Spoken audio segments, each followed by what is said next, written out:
امام حنیفہ رحمہ اللہ تعالیٰ کا ایک عجیب کارنامہ ہے قواعد فقہ کی تدوین. قواعد فقہ کے اصول پہلے بنانے ہیں. اس کی مثال میں عرض کرتا ہوں. قرآن کریم نے جن چیزوں کے کھانے کی اجازت دی ہے وہ چند چیزیں ہیں، اور اللہ کے نبی علیہ السلام نے جن چند چیزوں کو تناول فرمائے وہ بھی چند چیزیں ہیں.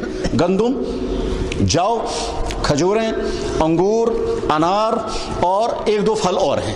اس کے علاوہ جتنے پھل دنیا میں ہیں ان کے کھانے کا تذکرہ کہیں نہیں. نہ حرام ہونے کا تذکرہ ہے نہ کھانے کا تذکرہ ہے. جتنے اناج دنیا میں کھائے جا رہے ہیں، جتنے بیج دنیا میں کھائے جا رہے ہیں، کہیں نہیں. اللہ کے نبی علیہ السلام نے زندگی میں دال کبھی کھائی ہی نہیں ہے. اللہ کے نبی علیہ السلام نے یہ ساگ ہمارا کبھی کھایا ہی نہیں ہے. چاول انہوں نے دیکھا ہی نہیں ہے. انڈا آپ نے کبھی تناول فرمایا ہی نہیں ہے. اب ان تمام چیزوں جو ہزاروں ہیں، ان تمام چیزوں کے متعلق فیصلہ کرنا ہے یہ حلال ہیں. اگر حلال ہیں تو کیسے حلال ہیں، اور اگر یہ حرام ہیں تو اگر حرام کہیں گے تو حرام کیسے ہو جائیں گی. اور پھر یہ اسلام اگر ان تمام چیزوں کو حرام کرے گا تو اگلی قوموں میں جب یہ اسلام پہنچے گا تو اگلی قومیں اس اسلام کو کیسے قبول کریں گی. تو اس کے لیے پہلے اصول طے کرنا چاہیے. امام حنیفہ رحمہ اللہ تعالیٰ پہلے شخص ہیں جنہوں نے اصول وضع کیا کہ اللہ نے یہ ساری کائنات انسانوں کے لیے مقرر، یہ حلال بنائی ہے ساری کائنات. الاصل فی الاشیاء الاباحہ، ساری چیزیں تمہارے لیے حلال ہیں. اس کے بعد پھر کہا لگا اسلام آئے گا اور اسلام آ کر کے ایک ایک چیز کو حرام کر دے گا، باقی ساری چیزیں حلال ہیں. جن چیزوں کا تذکرہ کہیں قرآن و حدیث میں نہیں وہ سب حلال. اس کا نتیجہ ہو گیا کہ ہماری نون چائے بھی حلال ہو گئی. اس کا نتیجہ ہمارا چاول بھی حلال ہو گیا. سارے پھل حلال ہو گئے اسی اصول کی بنیاد پر. ورنہ ان تمام چیزوں کو حلال یا ناجائز کرنے کی کوئی شکل ہے نہ ناجائز کرنے کی کوئی شکل ہے. امام حنیفہ رحمہ اللہ تعالیٰ جب اجتہاد کی مجلس میں بیٹھتے تھے اور وہ اجتہاد کرتے تھے، اس کے لیے سب سے پہلے قیاس کے ضابطے بنانے تھے، اور وہ قیاس کے ضابطے بنانے کے بعد پھر اجتہاد کے نتیجے میں چیزوں کا فیصلہ ہوتا تھا. یہ کتنا مشکل کام ہے، اس کو آسان کرنے کے لیے میں مثال سمجھاتا ہوں. فرض کیجئے ہمارے سامنے سوال آتا ہے کہ صاحب بھینس کا دودھ کھانا جائز ہے یا ناجائز، اور بھینس کا گوشت کھانا جائز ہے یا ناجائز. ظاہر ہے ہمیں سب سے پہلے قرآن کریم کو دیکھنا ہے. قرآن کریم میں نہ بحث کا تذکرہ کہیں ہے، نہ اس کے حلال ہونے کا تذکرہ ہے، نہ اس کے حرام ہونے کا تذکرہ ہے. احادیث کو دیکھیں گے، جناب رسول اکرم صلی اللہ علیہ وسلم نے اس کے نہ حلال ہونے کا تذکرہ کیا، نہ اس کے حرام ہونے کا تذکرہ کیا، نہ گوشت کھانے کا تذکرہ کیا، نہ حرام ہونے کا تذکرہ کیا. تو وہاں سے تو کوئی رہنمائی ملنے والی نہیں. اور فیصلہ کرنا ہے، اگر آپ کو حلال کہنا ہے تو اس کے لیے بھی اصول چاہیے، اگر حرام کہنا ہے تو اس کے لیے بھی اصول چاہیے. تو کیا کیا؟ تو اجتہاد کیا. اجتہاد کرنے کا طریقہ یہ ہوگا کہ سب سے پہلے یہ دیکھا جائے وہ کون کون سے جانور ہیں جن جانوروں کا گوشت اللہ کے نبی نے حلال کر دیا. کہ نمبر 1 اونٹ، نمبر 2 گائے، نمبر 3 بکری اور بھیڑ، اور ایک حدیث میں گھوڑے کے متعلق بھی ہے. بہرحال یہ ہیں وہ جانور جن کا گوشت اسلام نے حلال کر دیا. وہ کون سے جانور ہیں جن کا گوشت اسلام نے حرام کر دیا؟ نمبر 1 گدھا اور تمام جنگلی درندے. تو جنگلی درندوں کا گوشت بھی حرام کر دیا گیا، گدھے کا گوشت بھی حرام کر دیا گیا. گدھے کے گوشت کے حرام ہونے کی حدیث بخاری میں موجود ہے. اب بھینس کو یا تو گدھے کی کیٹیگری میں داخل کرنا ہے یا گائے کی کیٹیگری میں لانا ہے. اگر گائے کی کیٹیگری میں لائیں گے تو حلال ہو جائے گا، اور اگر اس کی کیٹیگری میں چلا جائے گا تو حرام ہو جائے گا. تو اب مجتہد جب اجتہاد کرنے بیٹھتا ہے تو وہ غور کرتا ہے پہلے جتنے جانوروں کا گوشت حلال کر دیا گیا ان جانوروں میں ایسی کون سی چیز جو ہر جگہ پائی جاتی ہے. دیکھا گیا کہ ایک تو ان تمام جانوروں میں خصوصیت پائی جاتی ہے یہ گھریلو جانور ہیں. دوسرے ان تمام جانور میں خصوصیت پائی جاتی ہے یہ جگالی کرتے ہیں، ڈرامن جگالی کرتے ہیں یہ. ٹھیک. بھینس کے بارے میں دیکھیں گے صاحب یہ ایسی ہے یعنی کہ ہاں ایک تو یہ گھروں میں پائے جانے والا جانور، جنگلی جانور نہیں ہے. دوسرے یہ بھی ڈرامن کرتا ہے. تیسرے وہ جانور جو حلال ہیں ان جانور وہ گوبر دیتے ہیں، یہ بھی گوبر دیتا ہے. وہ 4 تھنوں سے دودھ دیتا ہے، یہ بھی 4 تھنوں سے دودھ دیتے ہیں. گائے گھاس کھانے والا جانور، یہ بھی گھاس کھانے والا جانور ہے. اس کا جو میل فیمیل کے کراس کا سسٹم ہے ان کا بھی وہی سسٹم ہے. جس طرح سے وہ اپنے بچوں کو پالتی ہے اسی طرح سے یہ بھی اپنے بچوں کو پالتی ہے. وہ گوبر دیتی ہے، یہ بھی گوبر دیتی ہے. ان تمام چیزوں کو منطبق کرنے کے بعد کہا گیا جیسے گائے حلال ہے ویسے بھینس بھی حلال ہے، جیسے گائے کا دودھ حلال ہے ویسے بھینس کا دودھ بھی حلال ہے. اگر یہ اجتہاد کا طریقہ اختیار نہ کیا جائے تو نہ بھینس کے حلال ہونے کا کوئی فیصلہ ہو سکے گا نہ حرام ہونے کا فیصلہ ہو سکے گا. امام حنیفہ رحمہ اللہ تعالیٰ نے یہ جو اصول وضع کیے ان اصولوں کی ایک مثال میں عرض کرتا ہوں کتنا مشکل ہوتا ہے یہ.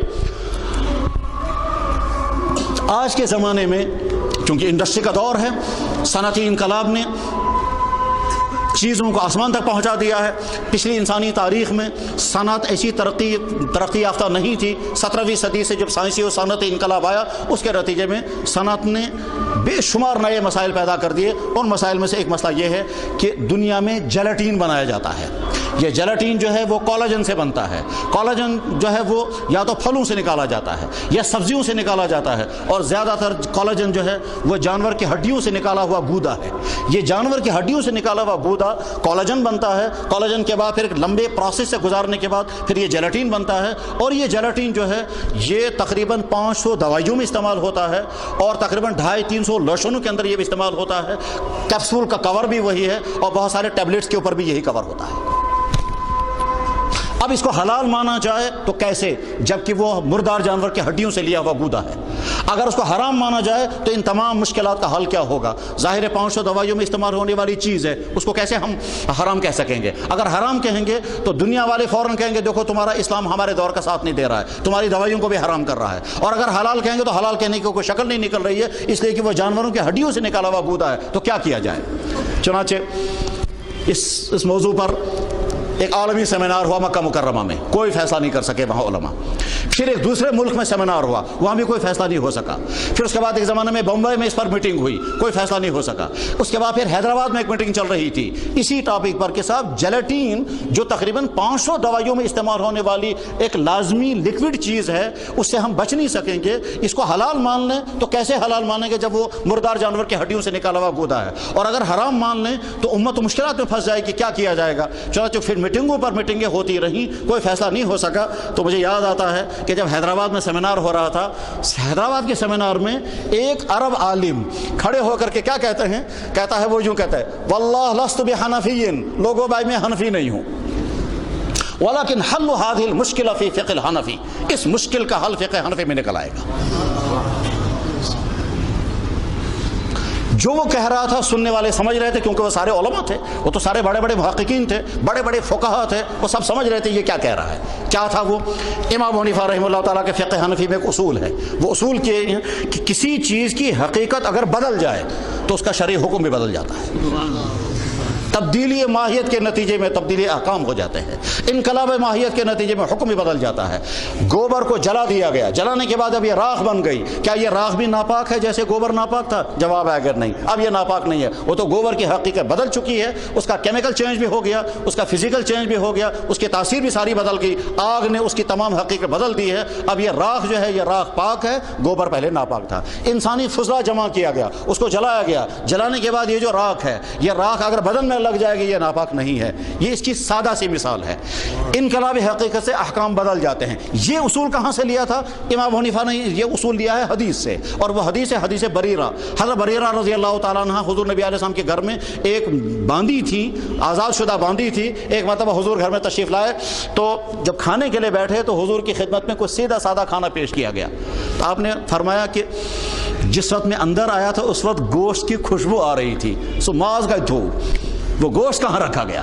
تو حضرت عائشہ رضی اللہ عنہ نے عرض کیا کہ حضرت وہ تو بریرہ کو کسی نے صدقہ دیا تھا، تو اس لیے صدقے کا گوشت آپ نہیں کھاتے ہیں؟ تو حضور نے فرمایا صدقہ بریرہ کو دیا گیا، بریرہ جب ہم کو کھلائے گی تو اس کی طرف سے ہم کو تحفہ ہوگا، نہ کہ صدقۃ ولنا ہدیۃ، تیرے لیے یہ صدقہ ہوگا، ہمارے لیے ہدیہ ہوگا۔ امام صاحب نے فرما دیکھا وہاں سے یہاں تک چیز آئی، اس کی حقیقت بدل گئی، یہاں سے یہاں تک یہ زکوٰۃ تھی، یہاں سے آگے یہ ہدیہ بن گیا۔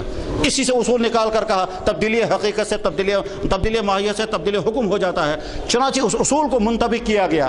اب جب دیکھا گیا چند سائنس کے ماہرین کو لایا گیا تھا، اس میں ایک سعودیہ کے عالم بھی تھے، اسی طرح سے ایک دلی کے ایک بہت بڑے سائنٹسٹ ہیں ڈاکٹر اسلم پرویز، وہ بھی تھے۔ ان تمام حضرات نے مل کر کے وہاں فیصلہ کیا کہ صاحب جیلاٹین بنانے میں جو پروسیس اختیار کیا جاتا ہے اس میں ہڈیوں کے اندر کے گودے کی ساری حیت بدل جاتی ہے، فزیکل چینج بھی ہو چکا ہوتا ہے، کیمیکل چینج بھی ہو چکا ہوتا ہے۔ یہاں سے علماء نے فیصلہ کر دیا فقہ حنفی کے اصولوں کے مطابق یہ چیز پاک ہو گئی۔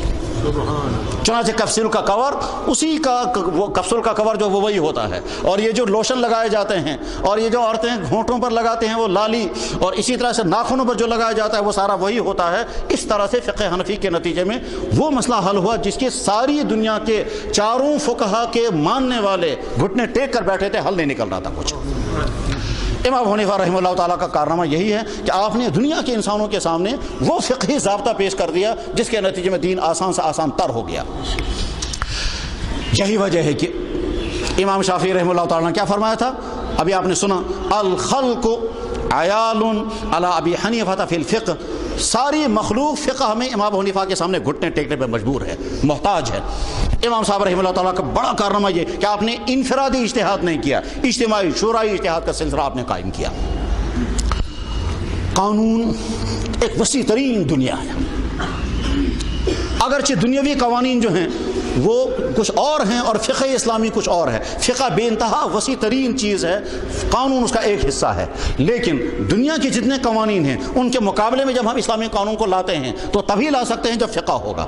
فقہ ہی کی بنیاد پر ہم اسلامی قانون کو دنیاوی قانون کے سامنے لاتے ہیں۔ مثلا دنیا کے ہر قوم کو فیملی لائف گزارنی ہے، فیملی لاز کیا بنیں گے؟ اس فیملی لاز کو تدوین کرنے کے لیے قرآن کو بھی سامنے رکھنا ہے، احادیث کو بھی سامنے رکھنا ہے۔ سچ بات یہ ہے کہ آج کے سارے علماء بیٹھ کر کے اگر نکاح کی ڈیفینیشن طے کرنا چاہیں گے تو جلدی فیصلہ نہیں کر پاتے ہیں، اگر زنا کی تعریف طے کرنا پائیں گے کر نہیں پائیں گے، مہر کی تعریف طے نہیں کر پاتے ہیں۔ ہم ایک دفعہ ایک بڑی مجلس میں تھے، وہاں ایک صاحب تھے جو کہتے تھے فقہ وقہ کچھ نہیں ہے، تو نکاح کی تعریف نہیں کر پا رہے تھے وہ۔ جب ان سے کہا گیا صاحب نکاح پہلے ڈیفینیشن بتائیے، تو نکاح کے ڈیفینیشن بتا نہیں پائے تھے۔ یہ تو انہی فقہ کا کارنامہ ہے جنہوں نے اصول پہلے وضع کیے، اصول فقہ وضع کیا، قواعد فقہ وضع کیے، اور پھر اس کے نتیجے میں آگے اجتہادات کیے، اور ساتھ میں اسلامی قانون کے شعبے الگ الگ کر دیے۔ مالیات کا قانون الگ، تعزیرات کا قانون الگ، فوجداری قوانین الگ، عدالتی قوانین الگ، چنانچہ عدالتوں کے لیے الگ سے قوانین وضع کیے گئے ہیں۔ ہمارے ہاں کتابوں میں آتا ہے ادب القضا یا کتاب القضا یا کتاب السیر، اس میں مستقل یہی بحث ہوتی ہے کہ جج کیسا ہونا چاہیے، وکیل کو وکالت کیسی کرنی ہوتی ہے، کیس کیسے چلانا چاہیے، اور عدالتوں میں فیصلے کیسے کیے جانے چاہیے۔ تو عدالتی نظام الگ، قانون کا آج کے زمانے ایک نیا شعبہ ہے جو آج کے زمانے میں سامنے آیا ہے۔ اس پہلے زمانے کے لوگ تو سوچ بھی نہیں سکتے تھے اس قانون کے نئے شعبے کو، اس کو کہتے ہیں لا آف پروسیجر، اس کو کہتے ہیں ضابطہ بندی کا قانون۔ امام حنیفہ پہلا شخص ہے جس نے ضابطہ بندی کا قانون بھی شروع کیا تھا کہ کسی کام کو آگے انجام دینے کے لیے پہلے ضابطہ بنایا جائے اور اس کے بعد پھر اپلائی کرنے کے لیے کون سے ضوابط اختیار کیے جائیں گے، اس کو تو اسلام کا ضابطہ بندی، اسلام کا فوجی نظام، اسلام کا قانونی نظام، اسلام کا عدالتی نظام، اسلام کا شعبے مالیاتی نظام، ان مالیاتی نظاموں میں مشکل مسائل اس وقت آتے ہیں جب کوئی نیا بزنس کا سسٹم سامنے آتا ہے۔ اس وقت حل کرنا ہوتا ہے کہ قرآن کریم کی کس آیت سے اس کو حلال کریں گے تو نتائج کیا نکلیں گے، حلال ہو بھی جائے گا یا نہیں، حرام ہوگا تو نتائج کیا نکلیں گے۔ امام حنیفہ رحمہ اللہ تعالیٰ کو جب امت نے یہ کہا امام اعظم، تو امام اعظم اسی بنا پر کہا تھا کہ اس شخص نے امت مسلمہ کا وہ مسئلہ حل کر دیا جو اس وقت تک حل نہیں ہو پایا تھا، اور آگے امت کو بہرحال وہ حل کرنا تھا، اور اس میں طرح طرح کی خرابیاں ہو سکتی تھی، مگر امام حنیفہ رحمہ اللہ تعالیٰ نے طرح ڈال دی، طریقہ مقرر کر دیا اجتماعی اجتہاد کا۔ 40 آدمیوں پر مشتمل وہ کمیٹی جس میں ہر شعبہ علم کے ماہرین جمع تھے، اور وہاں سے وہ قانونی تدوین جب شروع ہو گئی تو امام ابو یوسف رحمہ اللہ تعالیٰ نے اس کو نافذ کر کے دکھایا، امام محمد نے اس کی تشریح کر کے دکھائی، محدثین اس کو مدلل کر کے دکھایا۔ نتیجہ کیا ہوا؟ امام ابو حنیفہ رحمہ اللہ تعالیٰ ہی کے دور میں امت مسلمہ کی اکثریت فقہ حنفی پر عمل پیرا ہو گئی تھی، اور آج تک وہی سلسلہ قائم ہے کہ دنیا میں 70 یا 80% امت فقہ حنفی کے مطابق زندگی گزار رہی ہے۔ ایک طرف سے وہ تمام ہیں جو زیدی فرقے سے وابستہ ہیں، جو جعفری فرقے سے وابستہ ہیں، وہ تمام ہیں جو امامیہ سے وابستہ ہیں، وہ تمام جو شافعیہ یا حنابلہ یا مالکیہ یا ظاہریہ ہیں، وہ تمام ایک طرف اور حنفیہ ایک طرف۔ دنیا میں حنفیہ کی تعداد یا تو 80% ہے اور کم سے کم 70% تو ضرور ہے۔ امام صاحب رحمہ اللہ تعالیٰ سے لے کر آج تک امت مسلمہ کی اکثریت اسی فقہ پر عمل پیرا چلتی آ رہی ہے۔ ابھی کچھ عرصہ پہلے ہمارے ایک بہت بڑے عالم وہ ایک جہاز میں سفر کر رہے تھے، الجزائر کے جج وہاں ساتھ میں بیٹھے ہوئے تھے، تو ان عالم نے ان سے پوچھا کہ الا یہ مذہبی انت، آپ کون سے مسلک کے ماننے والے ہو؟ اس نے کہا انا مالکی، میں مالکی ہوں۔ اس نے پوچھا آپ کون سے مسلک کے ماننے والے؟ اس نے کہا انا حنفی، میں حنفی ہوں۔ اس مالکی جج نے کہا کہ ہماری عدالتوں میں قانون سارا فقہ حنفی کا چلتا ہے، عبادات میں ہم مالکی ہیں، کیونکہ عدالتوں میں قانون جو ہے وہ سارا ہمارے پاس نہیں ہے، وہ فقہ حنفی کے پاس ہے۔ مصر کا سارا علاقہ شافعی مسلک سے متعلق ہے، اور وہ تمام لوگ جو ہیں وہ مذہباً عبادات کے اعتبار سے شافی ہیں، لیکن عدالتوں کا سارا نظام فقہ حنفی کے مطابق ہے۔ دنیا کے دو بڑے طویل ترین سلسلے حکومت، ایک عثمانیوں کا دور حکومت رہا ہے ترکی کے اندر، 800 سال تک چلتا رہا ہے، اور ہندوستان یعنی بر صغیر کے اندر خلجی خاندان، غوری خاندان، پھر مغل خاندان کی حکومتیں 800 سال تک چلتی رہی ہیں۔ یہ سارا فقہ حنفی کے مطابق یہ سارا نظام چلتا رہا ہے۔ اور یہاں کشمیر میں جب اسلام داخل ہوا تھا وہ حضرت سید عبد الرحمن بلبل رحمہ اللہ تعالیٰ کے ذریعے سے داخل ہوا تھا، وہ بھی حنفی ہی تھے۔ بر صغیر کی 99% آبادی فقہ حنفی پر عمل پیرا ہے۔ حق یہ ہے کہ امام ابو حنیفہ رحمہ اللہ تعالیٰ کا اصل کارنامہ عبادات کے مسائل حل کرنا نہیں۔ عبادات کے مسائل میں تو بہت آسانیاں ہیں کیونکہ وہاں حدیثیں بہت ہیں، اس حدیث پر عمل کریں گے، اس حدیث پر عمل کریں گے۔ آپ رفع دین کریں تب، نہ کریں تب، اس طرح بھی نماز آپ کی ہو جائے گی، اس طرح بھی آپ کی نماز ہو جائے گی۔ رفع دین نہیں کریں گے اس کی حدیثیں بھی موجود ہیں، رفع دین کریں گے اس کی حدیثیں بھی موجود ہیں۔ بلکہ امام ابو حنیفہ رحمہ اللہ تعالیٰ کا تو مناظرہ ہوا تھا مکہ مکرمہ میں، امام اوزاعی نے ان سے کہا حضرت آپ رفع دین کیوں نہیں کرتے ہیں؟ حدیث سے ثابت ہے۔ انہوں نے حدیث سنائی، امام ابو حنیفہ رحمہ اللہ تعالیٰ نے یہاں سے اپنی حدیث سنائی، کہتا ہے رفع دین کرنا ثابت نہیں، وہ منسوخ ہے، یہاں سے انہوں نے اپنی حدیث سنائی۔ عبادات کے باب میں مسائل کے لیے بہت آسانیاں ہیں کیونکہ احادیث کثرت سے موجود ہیں، صحابہ کے فیصلے کثرت سے موجود ہیں۔ اصل مشکل تب آتا ہے جب مالیات کے معاملات آتے ہیں، جب تعزیرات کے معاملات آتے ہیں، جب فیملی لاز کے معاملات آتے ہیں، اس وقت مشکلات پیدا ہو جاتی ہیں۔ ابھی کچھ عرصہ پہلے ایک ہمارے دوست نے کہا کہ لگا جی آج اب ہسپتالوں کے اندر وینٹیلیٹر آ گیا ہے، اس وینٹیلیٹر کے نتیجے میں نئے نئے مسائل سامنے آ گئے۔ وینٹیلیٹر کے نتیجے میں ایک آدمی کو مرنے نہیں دیتے ہیں۔ یہ وینٹیلیٹر لگانا جائز ہے ناجائز؟ آدمی مرنے کے قریب ہے، اس کی ہارٹ کو جو ہے وہ حرکت میں رکھیں گے، اس کے سانس کا سسٹم سے رکھیں گے وینٹیلیٹر کے ذریعے سے۔ وینٹیلیٹر کا استعمال درست ہے یا نہیں؟ ایک آدمی بیمار ہے، اس کے گھر والے جو ہیں ہسپتال لے گئے، ہسپتال والوں نے کہا اس کو وینٹیلیٹر پر رکھنا ہے۔ وینٹیلیٹر کا ایک دن کا خرچہ 40-50 ہزار روپیہ ہے، یہ بیچارے افورڈ کر نہیں سکتے ہیں، تو کیا کیا جائے؟ اگر ہم کہیں گے علاج کرنا لازم تو ہو سکتا ہے ان کا گھر باری لٹ جائے اور آگے چل کر کے آدمی مر بھی جائے گا، اور اگر کہیں گے علاج کرنا لازم نہیں، وینٹیلیٹر ہٹاؤ یہ فوراً مر جائے گا، تو یہ قاتل تو نہیں بنیں گے؟ تب سوال پیدا ہو گیا۔ وہاں اس کو حل کرنا ہے، اس حل کرنے کے لیے کیا کرنا ہے؟ پہلے اصول چاہیے، وہ اصول امام ابو حنیفہ رحمہ اللہ تعالیٰ کے وضع کرتا ہے۔ ان اصولوں کو جب سامنے رکھتے ہیں اس کے بعد پھر یہ مسائل حل ہوتے ہیں۔ تو آج کے عہد میں پیدا ہونے والے اکثر وہ مسائل جو میڈیکل سائنس سے متعلق ہیں، جو مالیات سے متعلق ہیں، جو عدالتوں سے متعلق ہیں، جو مختلف شعبوں سے متعلق ہیں، ان تمام مسائل کو حل کرنے کے لیے جب بیٹھتے ہیں تو امام صاحب کی مقرر کردہ یا تو اصول فقہ یا قواعد فقہ اور یا فقہی نظائر ان کو سامنے رکھ کر کے بہت آسانی کے ساتھ مسائل حل ہوتے ہیں۔ امام صاحب رحمہ اللہ تعالیٰ کا ایک بڑا کارنامہ ہے فقہ تقدیری۔ فقہ تقدیری کہتے ہیں جو مسئلہ ابھی پیش آیا ہی نہیں اس مسئلے پر ابھی سے غور کرو۔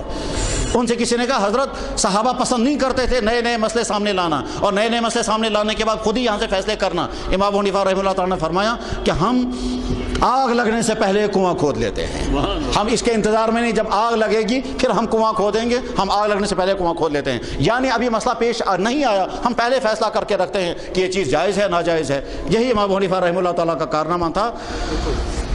میرے بھائیوں، امام ابو حنیفہ رحمہ اللہ تعالیٰ کا فقہی مقام اور ان کی فقہی خدمات، اس پر تقریر کرنے کے لیے جب ایک شخص کو مقرر کیا گیا، ان کا نام تھا شیخ ابو زہرہ، جن کا حوالہ ابھی آیا۔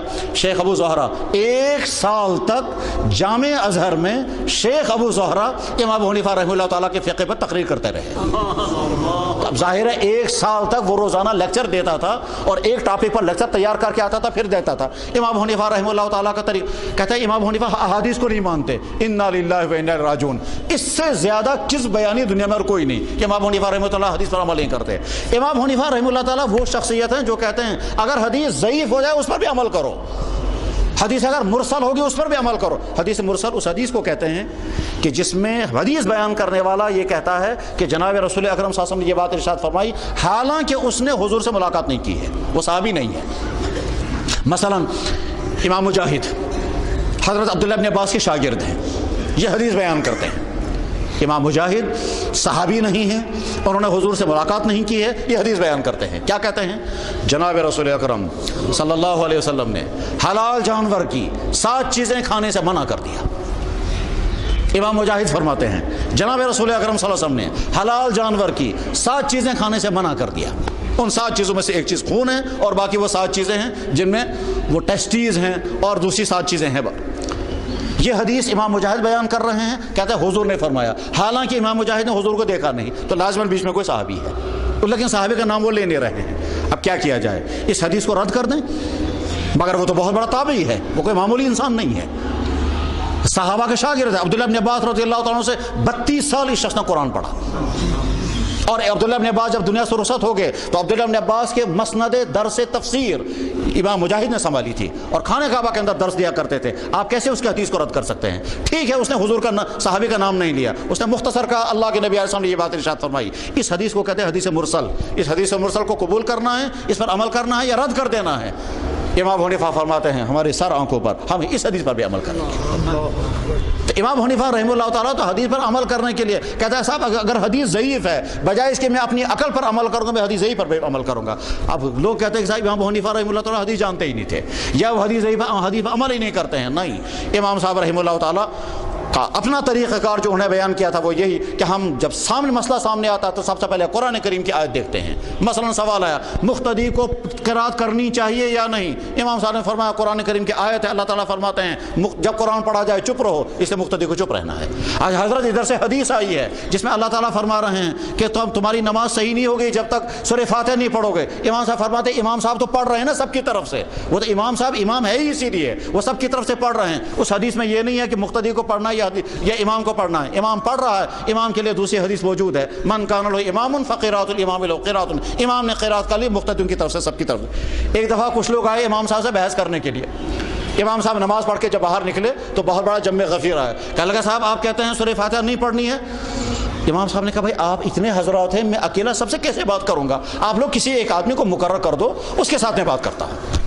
انہوں نے کہا جناب بالکل ٹھیک ہے. ایک آدمی کھڑا کر دیا، کہنے لگا یہ ہماری طرف سے. کہنے لگا اس کی گفتگو آپ کی گفتگو ہے نا؟ کہ جی. یہ جو کہہ رہا ہے آپ کی طرف سے کہہ رہا ہے؟ کہ ہاں. اس نے جو بات میری سننی ہے وہ آپ کی طرف سے سن رہا ہے؟ کہتے یہی تو میں کہہ رہا ہوں. امام صاحب جب آگے کھڑے ہوتے ہیں وہ جب سورہ فاتحہ پڑھتے ہیں تو سارے مقتدیوں کی طرف سے. تو میں نے کیا غلط کہا؟ میں تو وہی کہہ رہا ہوں جو تم لوگ کر رہے ہو. امام صاحب رحمہ اللہ تعالیٰ کو اللہ نے عجیب و غریب ذہانت عطا کی تھی، بہت زیادہ ذہانت اللہ نے عطا فرمائی تھی. امام صاحب کے پڑوس میں ایک رافضی رہا کرتا تھا اور وہ بد کلامی کرتا تھا. وہ یہ کہتا تھا کہ حضرت عثمان غنی یہودی تھے، نعوذ باللہ من ذالک. ان میں سے کچھ لوگ ہوتے ہیں اسی طرح کی بدزبانی کرنے والے، وہ یہودی تھے. لوگ جا کر اسے لڑتے بھی تھے، گالیاں بھی دیتے تھے، بددعائیں بھی دیتے تھے. امام صاحب رحمہ اللہ تعالیٰ کو جب بتایا گیا تو انہوں نے فرمایا بھائی یہ گالیاں دینے کا کوئی فائدہ نہیں، لڑنے کا کوئی فائدہ نہیں، میں کسی وقت چلا جاؤں گا. چاچے وہ گئے ان کے پاس اور جا کر کے بہت احترام کے ساتھ اسے ملے. احترام کے ساتھ مل کر کے پھر کہا میں ایک بہت اچھا پیغام آپ کے پاس لے کر آیا ہوں. کہنے لگا فرمائیے. کہنے لگا ایک لڑکا ہے جو قرآن کریم کا حافظ ہے، ساری حدیثیں یاد ہیں، رات کو نمازوں میں گزارتا ہے، پاک دامن ہے، شریف الطبع ہے، بہت بڑا مالدار ہے. اس کا رشتہ لے کر کے آیا ہوں میں. آپ کے وہاں گھر میں بیٹی ہے، آپ اس کا رشتہ قبول فرمائیں. اس نے کہا یہ تو بہت بڑی خوش قسمتی ہے جب لڑکا حافظ بھی ہے، حدیث کا ماہر بھی ہے، عبادت گزار بھی ہے، مالدار بھی ہے، شریف بھی ہے، پھر کیا کہنے ہیں، پھر تو بہت اچھا ہے، یہ میری بیٹی کی قسمت ہے. امام صاحب نے کہا مگر اس میں ذرا سی کمی ہے. انہوں نے کہا کیا؟ کہنے لگا وہ یہودی ہے. انہوں نے کہا استغفر اللہ، آپ یہودی کا رشتہ لے کر میرے گھر میں آئے؟ کہنے لگا اس میں کیا حرج ہے، اللہ کے نبی نے تو اپنی بیٹی ایک یہودی کو دی تھی نا. کہنے لگا کون؟ کہنے لگا آپ کہتے ہیں نا حضرت عثمان غنی. اسی وقت بیچارے میں کان پکڑتا ہوں، آج کے بعد کبھی نہیں کہوں گا کہ اللہ کے نبی حضرت عثمان غنی یہودی تھے. امام صاحب باہر آئے، کہنے لگا اس طرح سمجھانا ہوتا ہے. غرض ہے کہ امام صاحب کو اللہ نے حیرت انگیز ذہانت عطا فرمائی تھی. تو ایک طرف سے وہ سب سے پہلے امام ہیں کیونکہ سن 80 ہجری میں پیدا ہوئے ہیں. امام مالک اس کے 15 سال کے بعد پیدا ہوئے تھے. امام شافعی جس سال امام حنیفہ دنیا سے رخصت ہو گئے اس سال امام شافعی پیدا ہوئے ہیں، اور جس سال امام شافعی پیدا ہوئے اس کے 14 سال کے بعد امام احمد بن حنبل پیدا ہوئے ہیں. تو چاروں اماموں میں بڑے ہیں عمر کے اعتبار سے بھی، علم و فضل کے اعتبار سے بھی، ذہانت کے اعتبار سے بھی، اور فقہ اس طرح سے انہیں ترتیب دی ہے.